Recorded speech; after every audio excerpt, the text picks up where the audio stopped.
Neighbors report that several homes have been either burglarized or broken into in the last several months, but it could have been a lot worse. Take a look at where the bullet went through, right next to where the cashier usually stands. For the second time in 2 days, vandals have struck this construction site at the Jefferson Elementary School here in Warren. As you can see, the windows busted out of this backhoe here. They've also cut the wiring inside the truck. Jeff Levkulich joins us tonight with the details of a big raid. Jeff.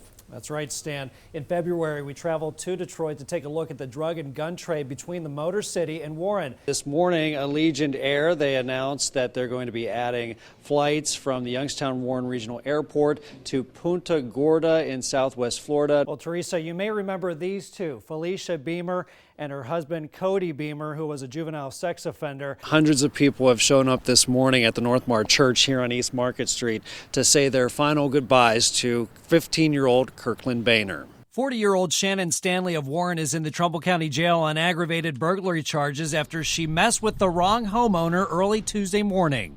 This is what I had pointed at her. Shaylin Burden, an avid hunter and target shooter, says Stanley claimed to be a cop, busted through the front door of her Idlewild Street Northeast home, high on drugs. She threatened to kill me and my son. She told me, me and my kids, she told me that she was here to do the wrath of God. When Stanley attempted to go upstairs where her young kids were sleeping, Shaylin grabbed her and pushed her against a wall. She then ran upstairs and grabbed her gun.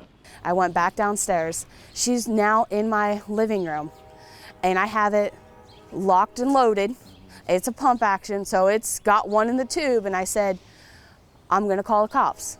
You can either leave right now or you can deal with the cops. Stanley refused to leave, and Shaylin called police as she held her at gunpoint.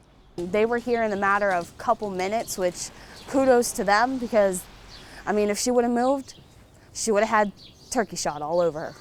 Neighbors report that several homes have been either burglarized or broken into in the last several months, and they're glad that somebody has finally taken a stand against crime.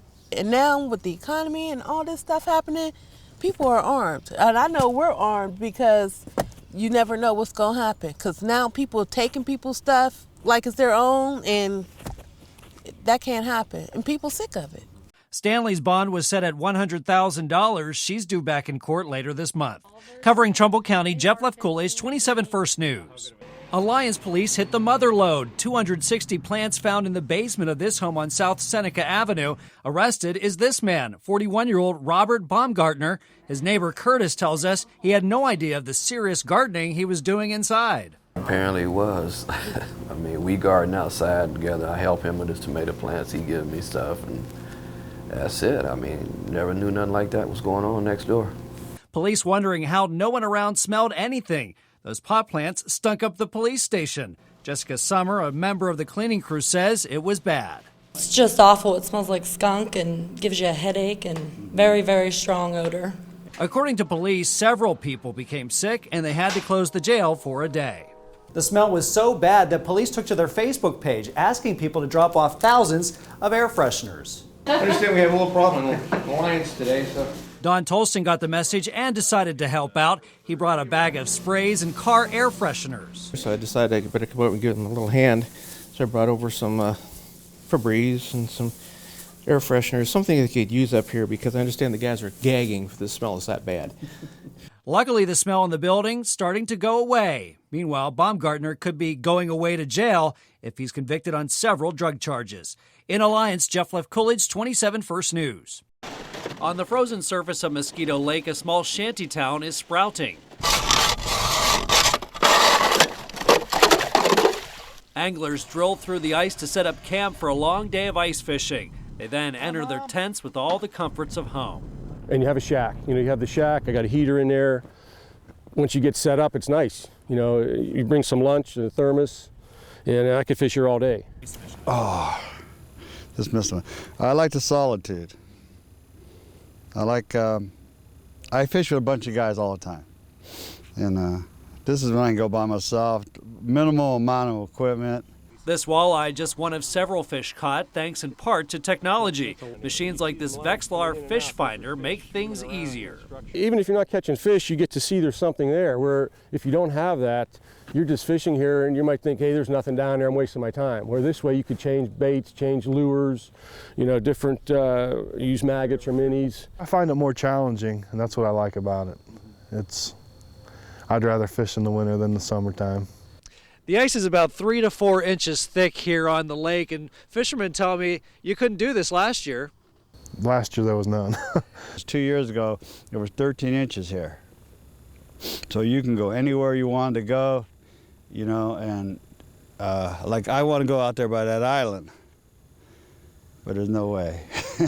Lynn Muffley of Girard wanted to get some ice fishing in before it's too late. It's going to go after this week. It's going to be in the 50s the end of the week, so that's why I want to come out a couple days anyway and give it a shot. But maybe February it'll freeze up again. In Cortland, Jeff Levkulich, 27 First News. Good afternoon, Damon. We're here on Perry Highway just outside of Mercer, where they're searching for 80-year-old Don Mayaker. Now, as you can see, search crews, friends, family, even complete strangers have come out to find the 80-year-old. He went missing on Friday, and he was walking near his home. He was last seen walking along Perry Highway here.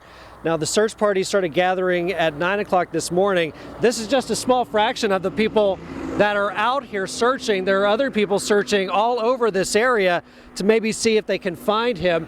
So far, no luck, but search crews, when they do find something, they all stop. They look to see what it is. If it's nothing that is significant, then they move on. We'll, of course, have complete coverage. We also talked to Mayaker's son. We'll have all that tonight on First News at 5 and 6 o'clock. Reporting in Mercer County, Jeff Levkulich. Damon, back to you. Youngstown police are starting the new week trying to solve a horrible shooting on the city's east side that's left a little boy dead. The Army Corps of Engineers asking people to use extra caution when hitting the water this summer. Now, this comes after 2 incidents over the weekend, including a drowning at Mosquito Lake State Park. Jeff knows all the words. There he is. This guy sort of ziplined from the top Right on down. right down to the valley. It is his career. Ice Ice Baby by Vanilla Ice. In sports, Pittsburgh coach Mike Tomlin and the Steelers dealing with a number of hurt linebackers. Well, a family from Canfield concerned about a picture of their daughter floating around on Facebook. Well, it's not the actual picture that bothers them, however, it's the message that's going along with it. Well, a new state-of-the-art breast care center is officially open at St. Elizabeth's Medical Center in Youngstown. Natalie Jovanovich is live outside of the new Joni Abdu Comprehensive Breast Care Center with more on how this will impact cancer care here in the Valley. Good afternoon, Natalie. Beginning today, those with outstanding criminal cases in the area will have a chance to make things right with the legal system. We begin with breaking news this noon out of Canfield, where police are searching for the person responsible for the murder of a local teacher. Our Jared Ricciuti live in Canfield with the very latest developments in this case.